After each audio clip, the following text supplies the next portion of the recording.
नमस्कार, स्वागत है आपका डे न्यूज में। मैं हूं आपके समक्ष आध्या सिन्हा। करवाऊंगी रूबरू शहर के ताजा तरीन खबरों से। मुजफ्फरपुर के चर्चित प्रॉपर्टी डीलर आशुतोष शाही हत्याकांड में पुलिस को बड़ी सफलता मिली है। एसटीएफ ने बुधवार की रात आरोपी ओमकार सिंह को मुशहरी थाना क्षेत्र से गिरफ्तार कर लिया है। इस मामले में पहले से कुख्यात अपराधी उज्जवल उर्फ अवनीश और शिवम उर्फ गोलू जेल में बंद है। सीआईडी इस केस की जांच पड़ताल कर रही है। आपको बता दें कि चर्चित प्रॉपर्टी डीलर आशुतोष शाही अपने 3 निजी बॉडीगार्ड के साथ 21 जुलाई 2023 की रात मुजफ्फरपुर के लकड़ी ढाई में अपने वकील सैयद कासिम हुसैन से मिलने उनके घर पर गए थे। इसी दौरान अपराधियों ने वकील के घर में घुसकर आशुतोष शाही को गोलियों से छलनी कर दिया। गोलीबारी में आशुतोष शाही के बॉडीगार्ड भी मारे गए।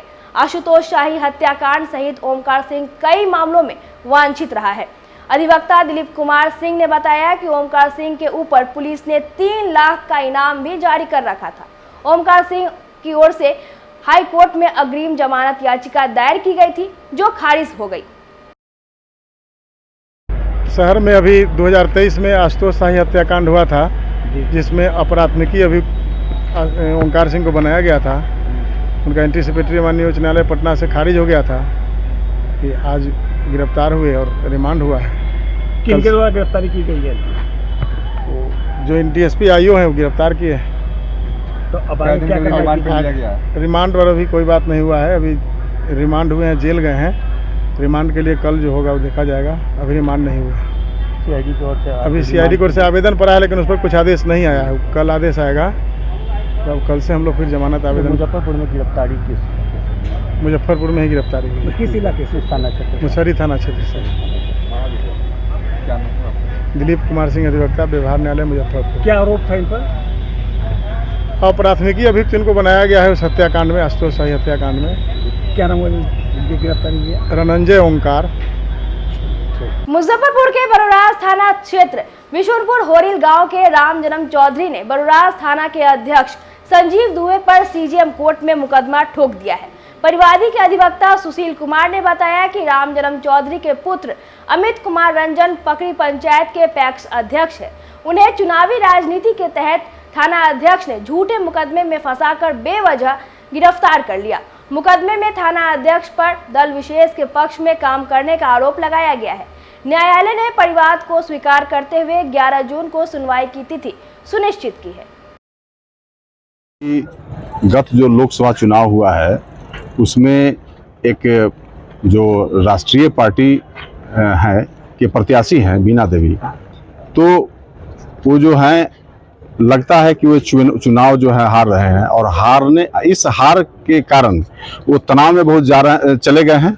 और इसके कारण जो है जितने भी जो राजद प्रत्याशी के समर्थक लोग हैं उन पर उलूल जुलूल केस करवा रहे हैं। एक आप देखे होंगे कि चिंतावनपुर गांव में, पारू थाना के चिंतावनपुर गांव में, जिसमें यहाँ मुजफ्फरपुर के एसएसपी ने स्टेटमेंट दिया था कि कोई घटना नहीं घटी है, उसके बावजूद भी उन्होंने एक अपने पीए से केस दर्ज करवा दिया जो सभी राजद समर्थक थे, और कोई घटना उस तरह की नहीं घटी थी। उसी प्रकार से यहाँ बरुराज में जो है एक राजद पार्टी के ही समर्थक हैं अमित कुमार रंजन। क्या हुआ है कि अमित कुमार रंजन पर उनके ही गांव के एक संतोष कुमार दुबे हैं जो बीना देवी के समर्थक थे, और उन्होंने क्या हुआ कि एक फर्जी कहानी रच करके और जो है झूठा केस करवा दिए हैं इन पर, अमित कुमार रंजन पर। और केस, सबसे बड़ा आश्चर्य की बात है कि केस दर्ज होने के एक दिन पूर्व वहां के जो थानाध्यक्ष हैं संजीव कुमार दुबे, ये अमित रंजन को फोन करके धमकाते हैं। उसके बाद रात्रि में घर पर पहुंचते हैं और पहुंच करके उनके घर के महिलाओं के साथ अभद्र व्यवहार करते हैं, और वहीं से फिर पुनः फोन करके धमकी देते हैं कि अगर तुम नहीं आओगे तुम्हारे परिवार के सारे सदस्यों को गिरफ्तार कर लेंगे। तो पुलिस जो है इस तरह जो है पुलिस बल का दुरुपयोग किया जा रहा है, अपने अप्रोच का दुरुपयोग किया जा रहा है, और उसके बाद ये जो है झूठा एक SKMCH में जाकर के स्वयं रेफर करवा लेते हैं अब मैंने स्वयं के कहने पर जो है मोतीपुर से रेफर करवा करके वो जो संतोष कुमार दुबे हैं वो चले जाते हैं एसकेएमसीएच में, और जो बीना देवी हैं वहां भी पहुंच जाती है और वहां भी दबाव दे करके इंजुरी को ग्रीवियस करने, मैनिपुलेट करने का वहां पर जो है ये लोग पूरा अप्रोच लगाते हैं। और इसी कारण जो है ये जो अमित कुमार रंजन इनके पिताजी ने ये थानाध्यक्ष बरुराज जो है संजीव कुमार दुबे के विरुद्ध में जो बगैर किसी मुकदमा के दर्ज हुए उनके घर पर पहुंच करके जो महिलाओं के साथ अभद्र व्यवहार किए हैं, गाली गलौज किए हैं और इनके पुत्र पर जो धमकी दिए हैं फोन करके, इसी कारण से ये मुकदमा दर्ज कराया संजीव कुमार दुबे और 5-6 अज्ञात अपराधियों पर। कहाँ दर्ज कराए हैं? ये मुजफ्फरपुर कोर्ट में दर्ज कराया गया है। ये धारा है आपको 147, 148, 149, 323, 341, 504, 354, 442 और 506, 34 भादवी के तहत मामला स्वीकृत हो गया। अब मामला स्वीकृत हो गया। अगली तिथि आपको हम बता देंगे। यदि मामला सत्य पाया जाता है तो क्या किया जाएगा? तो जो कानून को हाथ में लेकर के थानाध्यक्ष महोदय ने इस तरह का आपराधिक कृत्य किया है, कानून का उल्लंघन किया, अपने पद का दुरुपयोग किया है, तो उनके खिलाफ कार्रवाई होगी। हर्षराज के हत्यारों को फांसी देने की मांग करते हुए भूमियार ब्राह्मण सामाजिक फ्रंट युवा एवं छात्र प्रकोष्ठ की ओर से गुरुवार को मुजफ्फरपुर के खुदीराम बोस स्मारक स्थल से टावर चौक तक प्रतिरोध मार्च निकाला गया। इस दौरान हर्षराज के हत्यारों को फांसी दो के नारे लगे। मार्च में शामिल पूर्व मंत्री अजीत कुमार ने कहा कि दिन के उजाले में छात्र नेता हर्षराज को पीट कर मार डाला गया, आरोपितों की जल्द से जल्द गिरफ्तारी हो। पूर्व मंत्री ने कहा कि पीड़ित परिवार को न्याय दिलाने के लिए सड़क पर उतरकर प्रतिरोध मार्च निकाला गया है। अजीत कुमार ने राज्य सरकार, राज्यपाल और वाइस चांसलर से हर्षराज के परिवार को 1 करोड़ रुपया मुआवजा देने की मांग की। उन्होंने कहा कि स्पीडी ट्रायल चलाकर दोषियों को फांसी की सजा हो और परिवार को सुरक्षा मुहैया कराई जाए। पिछले दिन पटना यूनिवर्सिटी कैंपस में दिन के उजाले में छात्र नेता हर्षराज का अपराधियों के द्वारा पीट कर हत्या कर दिया गया। यह हत्या काफ़ी निंदनीय है, हम इसको कंटेम्प्ट करते हैं और हम उस परिवार को न्याय दिलाने के लिए सड़क पर आज प्रतिरोध मार्च के माध्यम से आज अपना आक्रोश प्रकट किए हैं। और राज्य सरकार, बिहार के चांसलर और पटना यूनिवर्सिटी के वाइस चांसलर से हम मांग करना चाहते हैं कि चूंकि दिन के उजाले में ये घटना हुआ है यूनिवर्सिटी कैंपस में, इसलिए यूनिवर्सिटी हर्षराज के परिवार को 1 करोड़ रुपया मुआवजा दे। दूसरी बात, जो भी संलिप्त अपराधी हैं उसका तुरंत गिरफ्तारी हो और स्पीडी ट्रायल चला के तुरंत फांसी का सजा हो उसका। और तीसरा परिवार का सुरक्षा हो। और आपके माध्यम से बिहार के सरकार और प्रशासन के लोगों से भी कहते हैं कि समय रहते कार्रवाई करिए, नहीं तो हम लड़ाई के बल पर हर्षराज के हत्या का बदला लेके रहेंगे, चाहे जो भी चुनौती का सामना करना पड़े करेंगे। कहीं ना कहीं खास वर्ग को टारगेट किया जा रहा है। टारगेट किया जा रहा है तो खास वर्ग नहीं, सब वर्ग रोड पर है। खास वर्ग नहीं, सब वर्ग रोड पर है। बिल्कुल दिन के उजाले में छात्र नेता को लाठी और ईंटा से पीट कर हत्या करना, हाँ ये शर्म की बात है, ये काफी शर्मनाक। तो इसीलिए मुख्यमंत्री जी से हम अपील कर रहे हैं। एनडीए की सरकार है और जंगल राज पार्ट 2 की बात कही जा रही है। ये सब बात पर मैं भरोसा नहीं करता। बाकी हमारा लड़ाई लड़ना काम है, हम लड़ाई के बल पर इस आंदोलन को जीतेंगे। सुप्रसिद्ध मुजफ्फरपुर की शाही लीची से इस साल किसान काफी निराश है। भीषण गर्मी के कारण फल में खट्टापन पूरी तरह दूर नहीं हुई है। इस बार लीची का वजन भी नहीं बढ़ा और बीज बड़ा हो गया है। सुगंध भी पहले जैसा नहीं मिल रहा है। तुराई के दूसरे दिन ही इसकी लाली मध्यम पर जा रही है। किसान समझ नहीं पा रहे हैं कि आखिर क्या करें। लीची वैज्ञानिकों के अनुसार 2014 में तापमान 43.6 डिग्री सेल्सियस पर पहुंच गया था। इसके बावजूद लीची के वजन और मिठास पर कोई प्रभाव नहीं पड़ा। इस बार 41 डिग्री सेल्सियस तापमान पर ही फल झुलस रहे हैं। किसान करीब 60% शाही लीची के नुकसान की बात कर रहे हैं। उनका कहना है कि 2 जून से चाइना लीची की सीजन शुरू होने जा रहा है, अब उसी पर आस है। वैसे स्थानीय खरीदारों की माने तो बढ़िया क्वालिटी के शाही लीची को बाहर भेज दिया जा रहा है।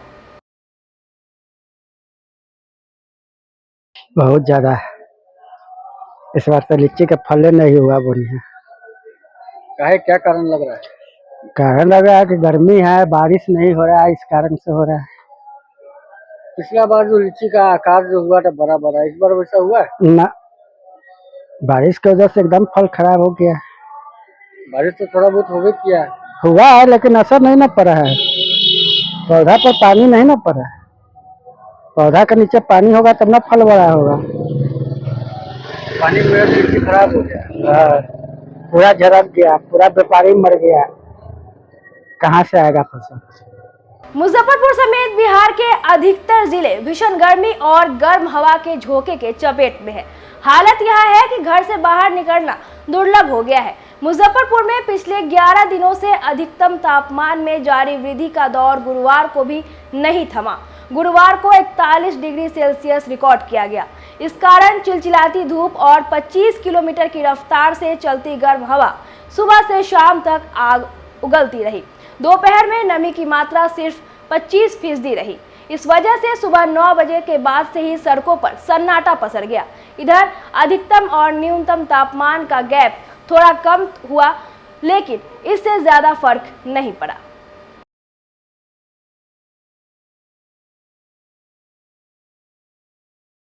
गर्मी तो हर साल पड़ता था, लेकिन इस बार का गर्मी कुछ अलग है। सुबह से रात तकला लगता है, मतलब जहाँ रुकते हैं मोटरसाइकिल से पसीना गड़गड़ाने लगता है। इस बार का गर्मी है कुछ अलग है, एकदम मन व्याकुल हो गया गर्मी से। हवा भी नहीं चल रही। हवा भी नहीं चल रही है, बिल्कुल एकदम बहुत ज़्यादा गर्मी है सर।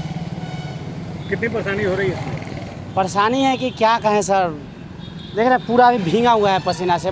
बाइक से रुकते हैं कि पसीना गड़गड़ाने लगता है। हीट वेव भी चल रहा है। जी जी जी, बीमारी का भी डर होगा। जी जी जी, बहुत गर्मी, बहुत परेशानी है सर। नाम क्या हुआ? चारों ओर परेशानी ही परेशानी है। तपिश इतनी बढ़ी हुई है कि आम लोग को जो है सो बहुत परेशानी का सामना करना पड़ रहा है। स्मार्ट सिटी में सड़कों को तो चौड़ा किया जा रहा है, पेड़ पौधे नहीं लगाए जा रहे। स्मार्ट सिटी का NHI का 4 लेन और जो भी रोड चौड़ीकरण हुआ है, तो पहले से जो पेड़ था, वृक्षारोपण हुआ था, वो सब कट गया। नया जो वृक्षारोपण का कार्य हुआ है तो अभी पूरा वो परिपक्व नहीं हुआ है। और गाड़ियों की संख्या रोड पर बढ़ गई है, प्रदूषण बढ़ गया है, जिस कारण पारिस्थितिकी असंतुलन जो है सो गर्मी का मूल कारण होता जा रहा है। मौसम विभाग का पूर्वानुमान है कि अभी 5 दिनों तक राहत नहीं मिलने जा रही है भीषण गर्मी से। तो कैसे, आप लोग वकील भी हैं तो हम लोग को तो अधिवक्ता होने के कारण ड्रेस कोड में रहना है और गर्मी का भी सामना करना है, तो हम लोग के लिए तो समस्या बहुत ज़्यादा है। लेकिन सभी लोग की अपनी अपनी अलग समस्या है और वो सब लोग के लिए तबाही वाली ही समस्या है। टेम्परेचर टॉर्चर दे रहा है। जी बिल्कुल बिल्कुल बिल्कुल। गुरुवार को मुजफ्फरपुर के मोती झील केनरा बैंक के नीचे साई प्याऊ का शुभारंभ किया गया ताकि राहगीरों को शीतल पेयजल उपलब्ध हो सके। वार्ड पार्षद संजय केजरीवाल ने प्याऊ का शुभारंभ किया। संचालक रमेश कुमार चौधरी ने कहा कि साईं बाबा की कृपा से भक्तों ने मटके रखकर प्याऊ की व्यवस्था की है ताकि राहगीरों को ठंडा पानी मिल सके। संजय केजरीवाल ने बताया कि मानव सेवा के उद्देश्य से शुरू की गई प्याऊ में साईं भक्तों ने सहयोग दिया है। प्याऊ के शुभारंभ के अवसर पर साईं भक्त ज्ञानीश रोशन, अनिमेश कुमार, रविकांत, ओम प्रकाश गुप्ता, रमेश चौधरी, सुनील कुमार, अतुल कुमार, सुमित कुमार, मोहम्मद मजरूल हसन सहित कई भक्त मौजूद रहे।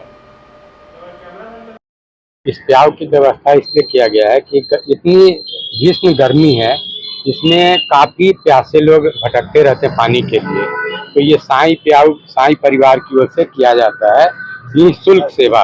आयोजन करते आ रहे हैं। ये 2014 से हम लोग करते आ रहे, सारे साईं भक्त मिल के इस आयोजन को करते हैं। कब चलेगा ये आयोजन? ये जब तक गर्मी है तब तक चलेगा। ये साईं परिवार की ओर से लगातार 2014 से हर साल प्याऊ की व्यवस्था की जाती है निःशुल्क और कंटिन्यू, मतलब जब तक धूप का प्रकोप, सूर्य भगवान का प्रकोप रहता है। हम तो बहुत ही खुशनसीब हैं कि साईं परिवार के रमेश जी हो गए भैया हो गए, लल्लू भैया, ओंकार जी, लाडले जी, कैश बाबू, सब लोग, ये एक ऐसा परिवार है कि हर धर्म, हर समाज के लोग इसमें शामिल हैं और एक काफी दिल को संतुष्टि मिलती है, एक आत्मा को एक संतुष्टि प्रदान होती है कि इससे बड़ा पुण्य का काम दो चीज के विषय में कहा गया है, एक किसी जरूरतमंद को खून देना और एक किसी प्यासे को पानी पिलाना। तो हम समझते हैं अध्यात्म में भी इससे बड़ी पूंजी कोई नहीं है, इससे बड़ा पुण्य का कोई कार्य नहीं है, जो इन भाइयों के द्वारा हर साल किया जाता है। अब मुझ जैसे नाचीज से बुला के इसका शुभारंभ कराया जाता है। हम इस परिवार के सदा ऋणी रहेंगे हमेशा। आज के लिए बस इतना ही। कल फिर मिलेंगे कुछ नई खबरों के साथ। तब तक मुझे और मेरे पूरे न्यूज टीम को दीजिए इजाजत। नमस्कार।